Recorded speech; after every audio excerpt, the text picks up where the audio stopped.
नमस्कार, आप देख रहे हैं नित्य न्यूज टीवी। आई रुख करते हैं बिहार की कुछ खास खबरों की ओर। आपको बता दें, केंद्रीय मंत्री नितिन गडकरी ने कहा कि आने वाले 4 वर्षों में बिहार की प्रमुख सड़कें अमेरिका के बराबर होंगी। वह बोधगया के सांस्कृतिक केंद्र में आयोजित इकोनॉमिक एसोसिएशन ऑफ बिहार के 22वें राष्ट्रीय सम्मेलन को संबोधित कर रहे थे। उन्होंने कहा कि देश का विकास किसानों की दशा सुधारने बगैर नहीं हो सकता। जीडीपी में महत्वपूर्ण योगदान देने वाले कृषि क्षेत्र में समृद्ध और शक्तिशाली बनाकर ही देश को आत्मनिर्भर बनाया जा सकता है। उन्होंने अपने पौने घंटे के भाषण में देश की अर्थव्यवस्था और आमजनों की खुशहाली से जुड़ी नीतियों पर विस्तार से चर्चा की। खासकर उन्होंने देश के 1.5 करोड़ लोगों को ई रिक्शा खींचने जैसे अमानवीय काम से मुक्ति दिलाने की भी चर्चा की। उन्होंने कहा कि ई रिक्शा जैसी सवारी गाड़ियों को देश में लाकर किया है।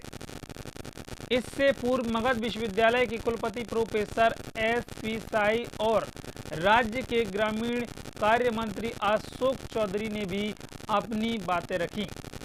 कुलपति ने कहा कि अगले वर्ष से विश्वविद्यालय में आर्टिफिशियल इंटेलिजेंस की भी पढ़ाई शुरू होने जा रही है।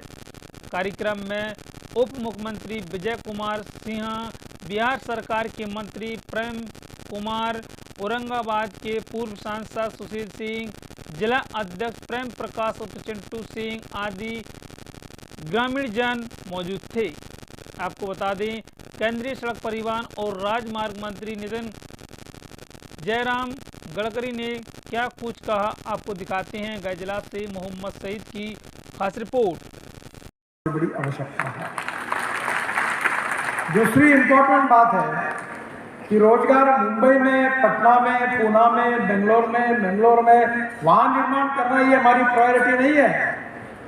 तो जहाँ ग्राम पंचायत है, जो गांव है, गांव गरीब मजदूर किसान, जल जमीन जंगल जानवर, इसके आधार पर टेक्नोलॉजी का उपयोग करके एग्रीकल्चर, रूरल और ट्राइबल इंडिया में हमको एक प्रकार से विकास की गतिशीलता को बढ़ाना होगा। इकोनॉमिक सोच का अर्थ यही होगा कि हम गांव को समृद्ध संपन्न कैसे बनाएं। मुझे याद है, मैं 2014 में मंत्री बना था, और जब मंत्री बना तो मेरे मन में बचपन से एक इच्छा थी, वो आदमी को खींचता था, साइकिल रिक्शा चलता था, 1 क्विंटल का बोरा अपने पीठ पर रखते हुए जाता था। मुझे बड़ा दर्द होता था, कितना बुरा है ये। मैंने जब पार्लियामेंट में इसके ऊपर बिल रखा था तो मुलायम सिंह यादव जी ने कहा था कि डॉक्टर राम मनोहर लोहिया जी कहते थे कि मैं जिंदगी भर ऐसे रिक्शा में नहीं बैठूंगा। पंडित दीनदयाल उपाध्याय जी ने कहा था कि जिस दिन ये प्रथा बंद हो जाएगी वो देश के इतिहास का सुनहरा दिन होगा। मैं मंत्री बनने के बाद मैंने सब लोगों को, IIT इंजीनियर्स, टेक्नोलॉजी, ऑटोमोबाइल वालों को बुलाया और मुझे सोल्यूशन चाहिए। ये साइकिल रिक्शा और ये जो ठेला है, इसके बजाय मैकेनिक्स ड्रिवन ई रिक्शा कैसे मिलेगा। और जब ये मैंने बात उनको कही, वो काम को लगे और मैंने देश में मैकेनिक्स ड्रिवन ई रिक्शा लाया। तब 1.5 करोड़ लोग आदमी को ढोने का काम करता था, और कुछ जगह तो ये स्थिति थी कि बैलों के ऊपर जैसे जू रख सकते थे, वैसे कंधे पे रखकर आदमी को खींच के ले जाते थे। और आज मुझे खुशी है कि मोस्ट इम्पॉर्टेंट वर्क मेरे लाइफ में कोई हुआ तो ये 1.5 करोड़ लोगों को मुक्तता मिली। इस देश में मैकेनिक्स ड्रिवन ई रिक्शा है, मैकेनिक्स ड्रिवन ई कार्ड आया, और आज तो महिला भी, मुझे मालूम नहीं बिहार में क्या करा, झारखंड में, बंगाल में, नॉर्थ ईस्ट में महिला भी रिक्शा चलाने लगी। तो टेक्नोलॉजी के साथ गरीब आदमी के जीवन को बदलना, ये इकोनॉमिक का सबसे बड़ा प्रायोरिटी है। और इसलिए जो अप्रोच है, जो केंद्र बिंदु है, वो सबसे गरीब, शोषित, पीड़ित, दलित, उसके जीवन को सस्टेनेबल कैसे बनाना, यही है। और मुझे खुशी है कि बहुत सी बातें बोलने लायक, अगर समय की कमी है, आपकी ये इकोनॉमिक एसोसिएशन, आपके यहाँ की देखिए region based policy, district based policy, need based policy, problems क्या है उसको देखकर पॉलिसी बननी चाहिए। अब अमेरिका की किताब में क्या लिखा है वो यहाँ बताओगे तो फायदा क्या होगा, हम थोड़ी अमेरिका। पर एक बात जरूर है कि मैं आपको विश्वास दिलाता हूं कि 4 साल के अंदर बिहार के राष्ट्रीय महामार्ग को अमेरिका के बराबर करके दूंगा। और मैं ऐसा व्यक्ति हूं जो बोलता हूं मेरे पास पैसे की कमी नहीं। मैं 2-3 हजार करोड़ के नीचे तो कोई कार्यक्रम में नहीं लगा। 200-400-500 करोड़ में लगी नहीं। बड़ा बताओ कुछ। इस देश में पैसे की कमी नहीं है।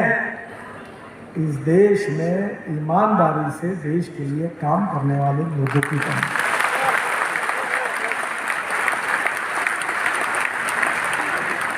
With appropriate economic approach, commitment for society and nation, और transparency, corruption-free system, time-bound decision-making process, हम इस देश को विश्वगुरु बना सकते हैं।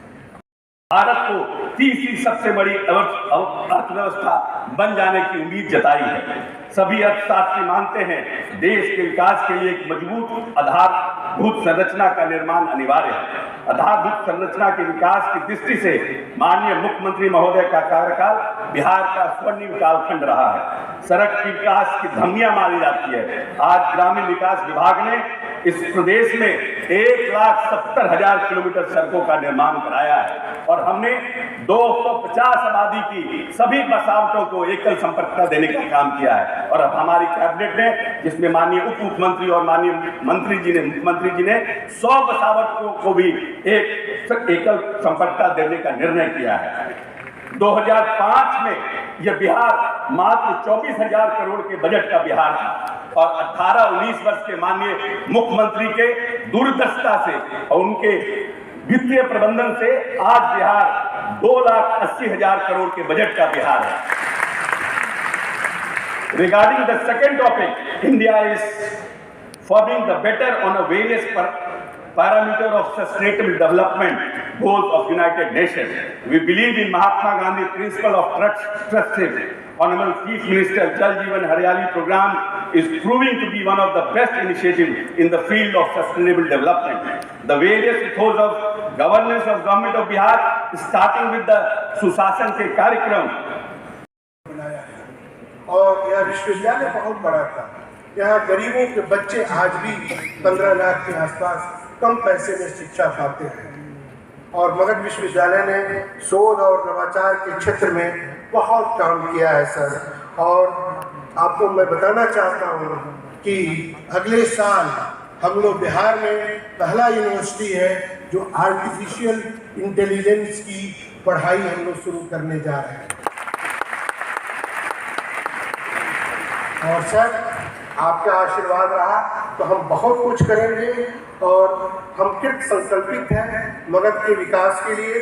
समय आज कम है लेकिन सर आप आए हैं तो मैं एक बड़े व्यक्तित्व आए तो मैं कुछ कहना चाहता हूं कि मगध विश्वविद्यालय के सामने एक अंडरपास अगर बन जाता तो विश्वविद्यालय के छात्रों की सहूलियत होती। और दूसरी बात सर, मगध विश्वविद्यालय के पास शोध केंद्र नहीं है, ऑडिटोरियम नहीं है, इसलिए मजबूरी में हम लोग को करना यहाँ पड़ रहा है। अगर आपका आशीर्वाद अगर होता तो वो भी हो जाता। यह एक गरीब विश्वविद्यालय है, आपकी कृपा अगर बरसे तो बहुत ही अद्भुत होगा।